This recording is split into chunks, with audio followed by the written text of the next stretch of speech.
आप लोगों ने कई बार तंदूरी रोटी, तंदूरी नान, तंदूरी चिकन या तंदूरी कबाब का स्वाद जरूर लिया होगा, लेकिन क्या आप जानते हैं कि इस तंदूर की शुरुआत आखिर कहां और कैसे हुई थी? अक्सर हम किसी चीज का मजा तो लेते हैं, लेकिन उसकी जड़ें और इतिहास नहीं जानते।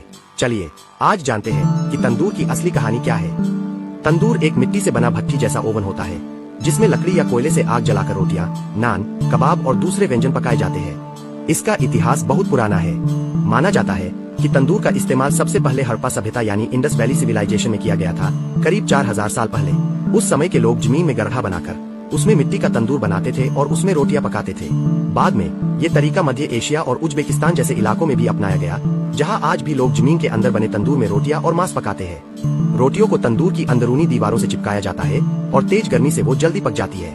पुराने समय में जब योद्धा युद्ध से लौटते थे तो वो अपनी तलवारों पर मांस लपेटकर आग में सेंकते थे। यही तरीका आगे चलकर सीख कबाब की शुरुआत बना। आज के समय में तंदूर ढाबों, होटलों और घरों तक में इस्तेमाल होता है। इसमें जो पेड़े बनाए जाते हैं, जैसे नान का पेड़ा, कुलचे का पेड़ा या रोटी का पेड़ा, उनका वजन आमतौर पर 80 से 120 ग्राम तक होता है। तंदूर का तापमान बहुत ज्यादा होता है, लगभग 400 से 500 डिग्री सेल्सियस तक। जब किसी तंदूर में दरारें आ जाती है तो उसको ठीक करने के लिए पारंपरिक तरीका इस्तेमाल किया जाता है। पालक, अंडा और केला मिलाकर एक लेप बनाया जाता है, जिससे तंदूर की मिट्टी फिर से मजबूत हो जाती है। तंदूर सिर्फ एक रसोई का हिस्सा नहीं है, बल्कि यह भारत और एशिया के कई हिस्सों की सांस्कृतिक विरासत भी है।